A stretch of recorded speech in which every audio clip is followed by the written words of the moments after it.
ഉടക്കല്ലേ തന്നെ എന്റെ സ്റ്റാൻഡ് കിട്ടോടാ. പിന്നെ എന്റെ അടുത്ത്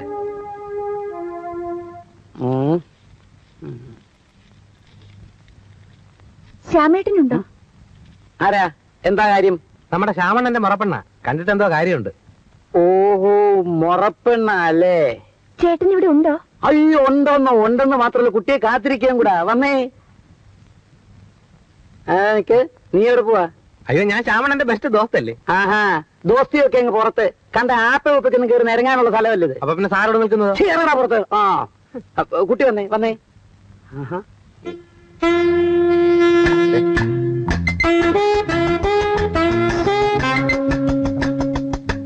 ശ്യാമേ, ദേ കാണാൻ ഒരാൾ വന്നിട്ടുണ്ട്.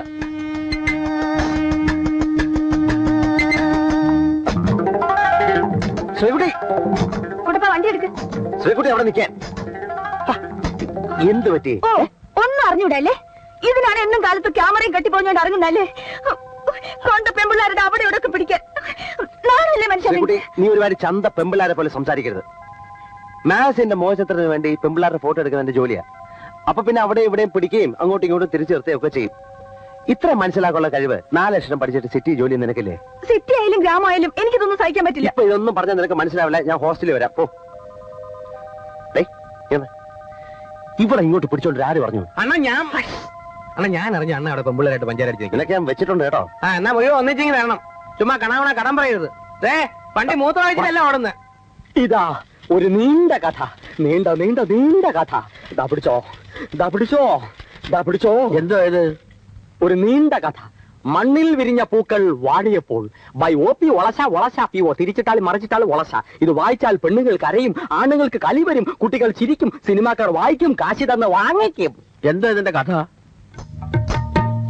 ഒരച്ഛൻ, ഒരമ്മ, 2 കൊച്ചു കുഞ്ഞുങ്ങൾ, ഒരു കൊച്ചു കുടുംബം, സംതൃപ്തമായ കുടുംബം.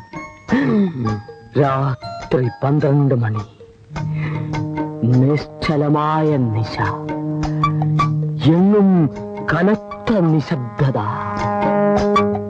അതാ ഇരുട്ടിൽ നിന്നും ഒരാൾ പ്രത്യക്ഷപ്പെടുന്നു. പ്രത്യക്ഷപ്പെട്ട് 1 ബോംബ്, 2 ബോംബ്, 3 ബോംബ്,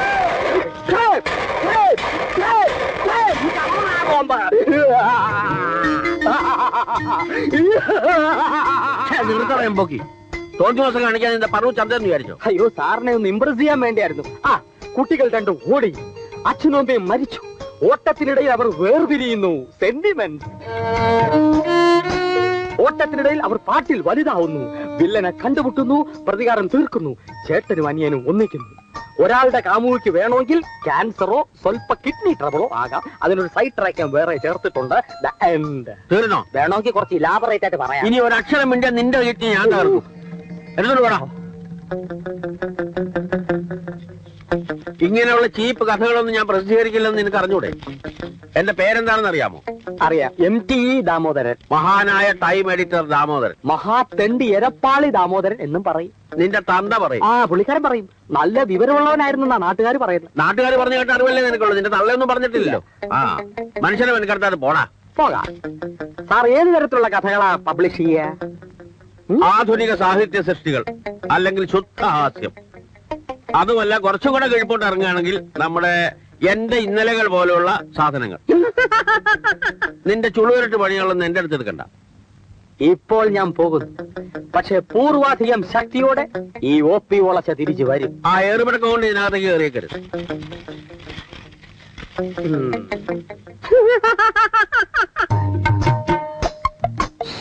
കാറ് പോവോ? പിന്നെ കാണാനാ നിർത്തിയിരിക്കുന്നത്. എന്നാ പോട്ടെ. അതെ, അങ്ങനെ ചുമ്മാ പോട്ടെന്ന് പറഞ്ഞാലൊന്നും പോകത്തില്ല. ആർക്ക് പോണം, എവിടെ പോണം, എന്തിനു പോണം, എത്ര ബഡ്ജറ്റ് ഉണ്ട് എന്നൊക്കെ പറഞ്ഞാൽ സൗകര്യം ഉണ്ടെങ്കിൽ വരും. എന്താ ഇത് തകരം കൊണ്ടാണോ സ്വർണം കൊണ്ടാണോ ഉണ്ടാക്കിയിരിക്കുന്നേ? എന്തുകൊണ്ടുണ്ടാക്കിയാലും താൻ ഇതിനകത്ത് കാണുന്ന ഇവിടെ ആരും നിർബന്ധിച്ചില്ലല്ലോ. ഈ ചക്കടാ വണ്ടിയുടെ വളയം പിടിച്ചപ്പോ നിനക്കൊക്കെ ഈ പോസ് എടുത്തോണ്ട് പോണ സഞ്ചി നോക്കിയിട്ടൊന്നും നടക്കുന്നത്. നിങ്ങൾക്ക് ഇതിലും ഭേദം വല്ല കല്ല് കുത്താൻ പാപ്പല്ലേ? കാശ് കൊടുത്ത് കടിക്കുന്ന പട്ടി വാങ്ങിക്കുന്ന പോലെയാണല്ലോ നിങ്ങൾക്ക് ശമ്പളം തരുന്നത്. മന്ത്രി സംബന്ധിച്ചിട്ടാണെങ്കിൽ മന്ത്രിയുടെ ഫോട്ടോ ഇല്ല. കുറെ തലയും മുലയും കാണിച്ചു വെക്കുന്ന പെമ്പിള്ളേരുടെ ഫോട്ടോ എടുക്കാനാണോ പത്രം കാശ് കൊടുക്കുന്നത്? സാറ് കുറച്ചുകൂടെ സഭ്യമായ രീതിയിൽ സംസാരിച്ച കൊള്ളായിരുന്നു. നിങ്ങളോട് ഇതിനേക്കാൾ കൂടുതൽ സഭ്യമായി സംസാരിക്കാൻ എനിക്ക് സാധിക്കില്ല. ഇന്ത്യ ഒട്ടുക്കും മിഡിൽ ഈസ്റ്റിലും സർക്കുലേഷനുള്ള ഒരു പത്രത്തിന്റെയും മാസികയുടെയും കറസ്പോണ്ടൻസ് കം പിന്നെ ഫോട്ടോഗ്രാഫേഴ്സ് ആണ് പോലും. കുറച്ച് കോമൺ സെൻസ് ഉപയോഗിച്ചൂടെ? ഒരു കാര്യം ഞാൻ പറഞ്ഞേക്കാം, ഇങ്ങനെയാണ് പോക്കെങ്കിൽ ഞാൻ നിങ്ങളെ ബോംബെക്കോ കൽക്കട്ടയ്ക്കോ ട്രാൻസ്ഫർ ചെയ്യും. അവിടെ ചെന്നാ ഞങ്ങൾ നല്ല ഫോട്ടോ എടുക്കുമെന്നാണോ? യാതൊരു പ്രതീക്ഷയില്ല, പക്ഷെ എന്റെ കടമ കാണിക്കുന്നു, അത്രേ ഉള്ളൂ. നിങ്ങളാണ് ഈ അഡീഷണൽ നാണക്കേട് വരുത്തി വെച്ചത്. അടുത്ത മാസം നടക്കുന്ന നാഷണൽ ഫോട്ടോഗ്രാഫി മത്സരത്തിൽ ആരെങ്കിലും ഒരാൾ അവാർഡ് വാങ്ങിയില്ലെങ്കിൽ രണ്ടിനെയും ഞാൻ ടെർമിനേറ്റ് ചെയ്യും. പറഞ്ഞില്ല എന്ന് വേണ്ട. ഹലോ, ചേട്ടൻ ചൂടാവാതെ. ഞാനൊരു ഐഡിയ പറയാം. പത്രം ജനശ്രദ്ധ പിടിച്ചു പറ്റണം. കൊലക്കേസിനായി നമ്മൾ മാറ്റിവെച്ചിരിക്കുന്ന സ്പേസിൽ നിറയ്ക്കാൻ ഒരു വാർത്ത വേണം, അല്ലേ? ഇല്ലാത്ത ഒരാളിന്റെ പേരിൽ ഒരു കഥയുണ്ടാക്കി കാത്തണം ചേട്ടാ. എപ്പോ എവിടെ വെച്ച് സംഭവം നടന്നു എന്ന് പോലീസ് മറ്റേ ചോദിച്ചാൽ എന്തോ ചെയ്യും? അജ്ഞാതന്റെ ടെലിഫോൺ വഴി വാർത്ത കിട്ടുകയാണെന്ന് പറയണം. പ്രശ്നം വല്ലതും ഉണ്ടായാൽ രണ്ടെണ്ണത്തിനെ ഞാൻ കുരുതി കൊടുക്കും, പറഞ്ഞേക്കാം. എന്തോന്ന് ചേട്ടാ, ചേട്ടനെ പോലെ ഭീരുക്കളാണ് ഞങ്ങളെന്ന് വിചാരിച്ച. എന്നാ ഒരു സംഭവം അങ്ങോട്ട് കെട്ടിച്ചമച്ചാട്ടെ. നീ ചമയ്ക്കണ ഞാൻ ചമയ്ക്കണ? നീ ഒന്ന് തുടക്കം വിട്, ബാക്കി ഞാൻ ചമച്ചോളാം. എഴുതണം. 23/6/1985 പ്രത്യേക ലേഖൻ. പട്ടിണിപ്പാറ. ഇവിടെ ഈ പട്ടിണിപ്പാറ പട്ടിണി ഈ ചമയ്ക്കുന്നിന്റെ ഇങ്ങനെ ഞാൻ എന്ത് ചെയ്യുന്നത്?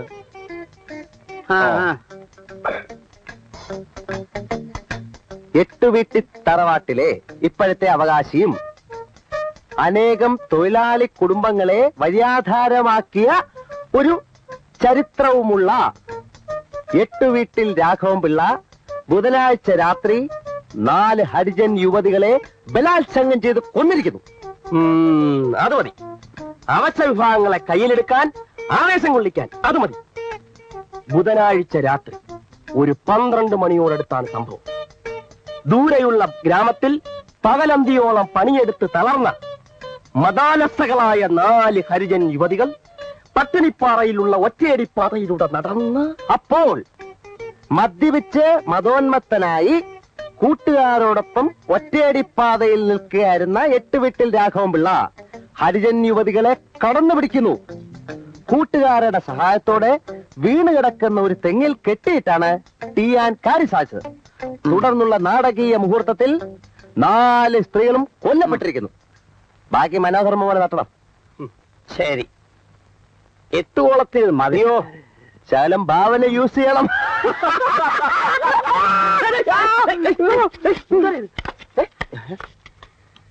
എന്തറിയോ പോയില്ലയോ?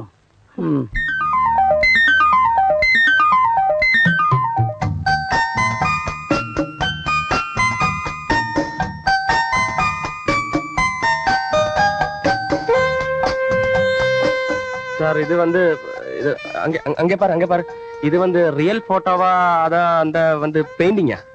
ഫോട്ടോ തന്നെ. ഇതൊക്കെ എങ്ങനെ എടുക്കുന്ന ആശാനെ? ഇങ്ങനെയൊക്കെ ഫോട്ടോ എടുക്കാൻ പറ്റൂ? സാറിന് ഇപ്പൊ എന്താ വേണ്ടത്? ഇതിന്റെ ഒരു 5-6 കോപ്പി വിലക്ക് കിട്ടൂ. തരാലോ. ഇതിന്റെ ഒരു 5 കോപ്പി വേണം. അർജന്റാ, ഞാൻ വൈകുന്നേരം വരാം. ആ സ്ഥലത്ത് വെയിലടിച്ചാലെങ്കിലും ഒന്ന് എണ്ണീറ്റൂടെ? സർക്കാർ ഓഫീസിലല്ലേ ജോലി? ഒന്നാമതെ കയ്യാലപ്പുറത്ത് തേങ്ങ പോലെ പണിയിരിക്കുന്നത്. ഒരു ചെറിയ കാരണം കിട്ടിയാൽ മതി, കളവൻ ചവിട്ടി പുറത്താക്കും. ഉപദ്രവിക്കാതെ പോടെ, ഒന്നും ഉറങ്ങാനും സമ്മതിക്കൂല. നിനക്ക് തോന്നുമ്പോ എണീറ്റ് വായും പൊളിച്ചങ്ങ് വാ, ഉരുട്ടി വെച്ചേക്കാം. ശരി, എന്നാ സൗകര്യം പോലെ ഉറങ്ങിക്കോ.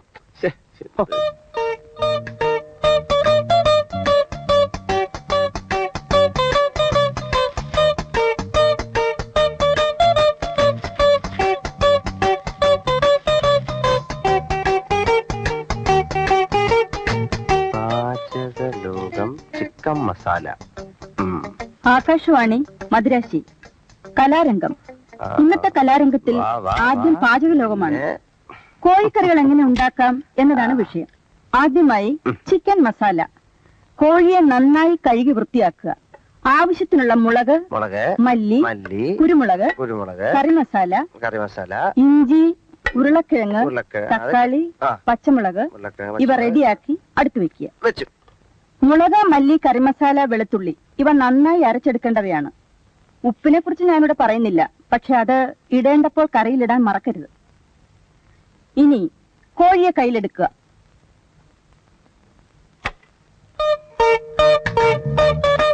ഇനി മെല്ലെ ശ്വാസം അകത്തേക്ക് വലിക്കുക. കൈകൾ ഇരുവശത്തേക്കും അകത്തുക. ശ്വാസം മെല്ലെ വിട്ടുകൊണ്ട് പൂർവ്വസ്ഥിതിയിലേക്ക് വരിക. എന്നിട്ട് കാലുകൾ ഇരുവശത്തേക്കും അകത്തുക. കഴുത്ത് മുകളിലേക്കും വീണ്ടും താഴേക്കും കൊണ്ടുവരിക. വീണ്ടും പൂർവ്വസ്ഥിതിയിലേക്ക് വരിക. കാലുകൾ രണ്ടും തറയിൽ ഉറപ്പിച്ച് നിവർന്നു നിൽക്കുക. കൈകൾ മുന്നിലേക്കും പിന്നിലേക്കും കറക്കുക. അതുപോലെ തലയും കഴുത്ത് ലൂസാക്കി കറക്കുക.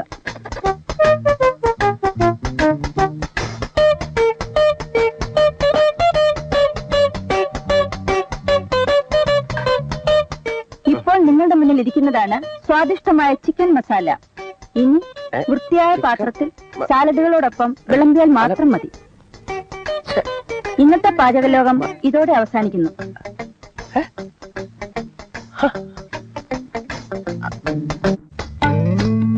അപരാഹ്നത്തിന്റെ അനന്ത പഥങ്ങളിൽ ആകാശ നീലിമയിൽ അവൻ നടന്നകന്നു. ഭീമനും യുധിഷ്ഠിരനും ബീഡി വലിച്ചു. സീതയുടെ മാറുപിളർന്ന് രക്തം കുടിച്ചു ദുര്യോധനൻ. ഗുരുവായൂരപ്പന് ജലദോഷമായിരുന്നു അന്ന്.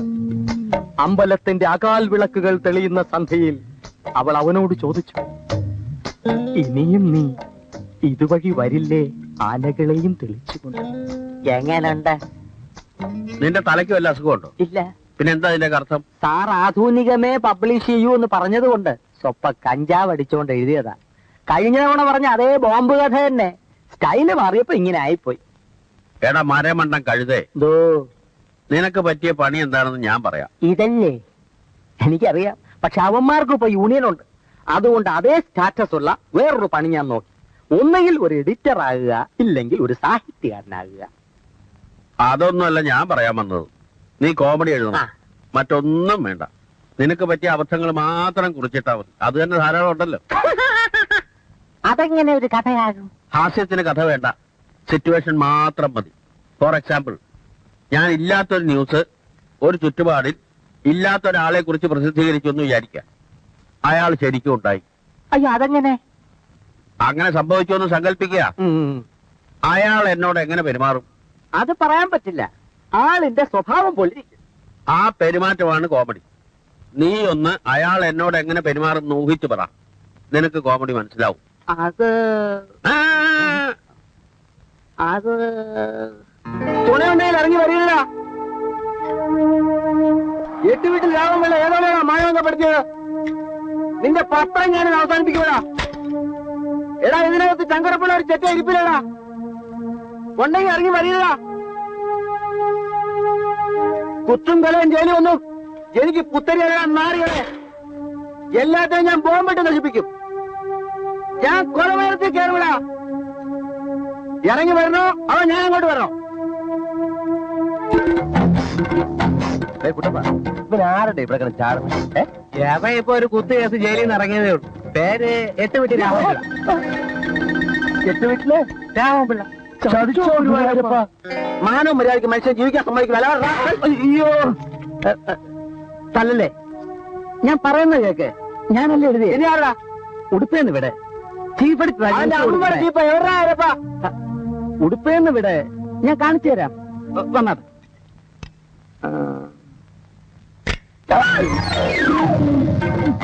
എടാ, നീയാണോ ചീപ്പ് എടുത്തത്? അയ്യോ, ഞാനല്ല. കസേരയിലിരിക്കുന്ന MT രാമോദരൻ. പന്ന റാസ്കളെ, നീ എന്നെ പറ്റി അനാവശ്യം ഞാനോ? നീ നിന്റെ ഒരു പത്രവും നിന്നെ ശരിയാക്കുന്നു. മേലിൽ ആരപ്പറ്റേനും അനാവശ്യമായ ന്യൂസ് എഴുതിയ കൈയും കാലും വേണ്ടി ദൂരെ കഴിഞ്ഞാൽ പറഞ്ഞേക്കാം.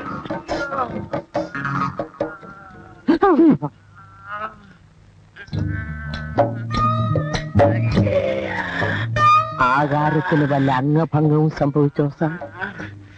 മെല്ലെ.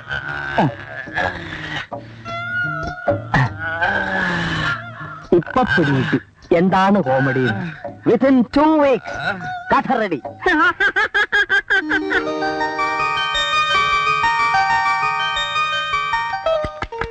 പ്രിയപ്പെട്ട സുഹൃത്തുക്കളെ, സഹപ്രവർത്തകരെ, നമ്മുടെ എല്ലാം പ്രിയങ്കരനായ mister Anilkumar national press photography മത്സരത്തിൽ 1ാം സമ്മാനം കരസ്ഥമാക്കിയിരിക്കുന്നു എന്ന സന്തോഷ വാർത്ത സ്നേഹപുരസ്സരം അറിയിച്ചുകൊള്ളുന്നു. അനിൽകുമാറിന്റെ ഈ വിജയം ടൈം പബ്ലിക്കേഷൻ എന്നും അഭിമാന പുരസ്സരം സ്മരിക്കുന്നതാണ്. ഫോട്ടോഗ്രാഫിയുടെ നൂതന സങ്കേതങ്ങളെ കുറിച്ച് ഗവേഷണം നടത്താൻ ടൈം പബ്ലിക്കേഷൻ സ്വന്തം ചെലവിൽ അനിൽകുമാറിനെ ബോംബെക്ക് അയക്കാൻ തീരുമാനിച്ചിരിക്കുന്നു. അങ്ങനെ അനിലിനെ ബോംബെക്ക് അയക്കുകയാണെങ്കിൽ എന്നെ അയക്കണം. നീ എന്ത് കോപ്പ് കാണിച്ചിട്ട് നിന്നെ ബോംബെക്ക് അയക്കണം? നിന്നെ പൂത്തർക്കൊക്കെ അയക്കാം. ആ ചോദ്യം ഇവരോട് ചോദിക്കണം. ഏതോ ഫോട്ടോ സ്റ്റുഡിയോന്ന് കാശ് കൊടുത്ത് ഫോട്ടോ വാങ്ങിച്ച് അവാർഡ് വാങ്ങിച്ച ഫോട്ടോഗ്രാഫർ ആവും. എടാ, അസൂയക്കും കഷണ്ടിക്കും പണ്ടേ മരുന്നില്ലെന്ന് വിവരമുള്ളവർ പറഞ്ഞിട്ടുണ്ട്. സ്വന്തം പലയുടെ കുത്തി നാറ്റിക്കണ്ട. നിങ്ങൾ രണ്ടുപേരും കള്ളന്മാരാ. ആ വിവരം നാട്ടുകാരെ അറിയിച്ച് പത്രത്തിന് നാണം കെടുത്തണ്ട. അല്ലെങ്കിൽ പത്രം നാറി. ഇനി ഇവരെ ബാംബെക്ക് ഇവിടെ അയച്ചാ ആ നാറ്റം ബോംബെ വരെ എത്തും.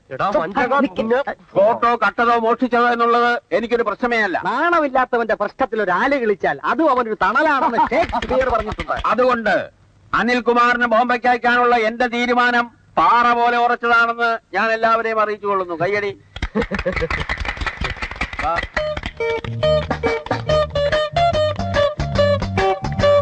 സാറ് വിഷമിക്കണ്ട. ഫ്രാഡുകൾക്ക് ഈ രാജ്യത്ത് രക്ഷയുള്ളൂ. എന്നിട്ടും എന്തുകൊണ്ട് സാറ് രക്ഷപ്പെടുന്നില്ല എന്ന് ചോദിച്ചാൽ സാറിന്റെ ഫ്രാഡ് പണികൾ സന്ദർഭത്തിനൊത്തു എരുന്നില്ല എന്ന് ഞാൻ പറയും. അതുകൊണ്ട് സാർ അത് വയത്തണം, വയത്തിപ്പിടിക്കണം.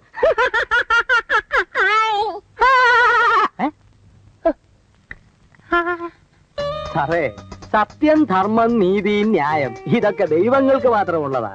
അതും കൊണ്ട് നടന്നാൽ ഇക്കാലത്ത് വയറ് വഴയ്ക്കാൻ പറ്റില്ല. ഫോർ എക്സാമ്പിൾ, സാറിന്റെ കൂട്ടുകാരൻ ചെക്കൻ അനിൽ ഫോട്ടോ സ്റ്റുഡിയോയിൽ നിന്നും ഫോട്ടോ മേടിച്ച് അവാർഡ് വാങ്ങിച്ചു. എന്നിട്ടിപ്പോ എന്തായി? എല്ലാരും കൂടെ ഹാരവും മാലയും ഒക്കെ ഇടിയിച്ച് ബോംബെക്ക് കെട്ടി എഴുന്നള്ളിക്കാൻ പോണൂന്ന്. സത്യം പറഞ്ഞാൽ നിങ്ങൾ രണ്ടുപേരും മണ്ടന്മാരാ. പക്ഷെ ഇപ്പൊ ഇന്ത്യയിൽ അവനൊരു വിലയുണ്ട്. എങ്ങനെ? ഫ്രാഡ് വില കാണിച്ചിട്ട്. ഇനി തിരിച്ചു വരുമ്പോ അവന്റെ പോസ് നിങ്ങൾക്ക് സഹിക്കാൻ പറ്റുമോ? എന്റെ അടുത്ത് പോസ് കാണിച്ചാണ്ടല്ലോ ഇടിച്ചാൽ മൂഞ്ചി ഇരിച്ചു വിടും. നടക്കാത്ത കാര്യം കളാ. നടക്കുന്ന കാര്യം ആലോചിക്കും. അവന്റെയും ഒരുപടി മേലെ സ്റ്റാറ്റസിൽ നിൽക്കാൻ ശ്യാംകുട്ടിക്ക് മോഹമില്ലേ? ചൽമി. അതിനിപ്പോ ഞാൻ എന്ത് ചെയ്യും? വഴിയുണ്ട്. മനോഹരമായ ഒരു വലിയ ഫ്ലാറ്റ്, അതിലാവശ്യത്തിന് കാശും പത്രാസും, പ്രേമിക്കാൻ തരുണീമണികൾ. ഇങ്ങനെ ഒരു ചുറ്റുപാടിനെ പറ്റി ശ്യാംകുട്ടി ആലോചിച്ചിട്ടുണ്ടോ? ആകെ ഒരു പളവളപ്പ്, ഒരു ഗ്ലാമർ. ഇന്ന് പുച്ഛിക്കുന്നവർ നാളെ ലജ്ജിക്കും. ശ്യാംകുട്ടിയുടെ മുമ്പിൽ ലജ്ജിച്ച് തല താഴ്ത്തും. കാര്യമൊക്കെ ശരി തന്നെ. പക്ഷെ ഞാനിതെങ്ങനെ ഒപ്പിക്കും? എങ്ങനെ അനിൽ അവാർഡ് ഒപ്പിച്ചു? അവന്റെ കഴുത്തിൽ എങ്ങനെ ഹാരം വീണോ? അവൻ എങ്ങനെ ബോംബെക്ക് പറക്കാൻ പോണു? ആ മണ്ട ഉപയോഗിച്ചു. ഫ്രാഡ് പണി, ഇന്നസെന്റ് ഫ്രാഡ്, ആർക്കും ഉപദ്രവില്ലാത്ത ഫ്രാഡ് പണി. ഇങ്ങനെ ഒരു ജീവിതം വേണോ വേണ്ടയോ എന്ന് ശ്യാംകുട്ടി ഒന്ന് ആലോചിച്ചു നോക്കൂ. ഒന്നാലോചിച്ച ശരിയാ. Life is a challenge. Meeting. എന്നാരാ പറഞ്ഞ? ഞാനല്ല.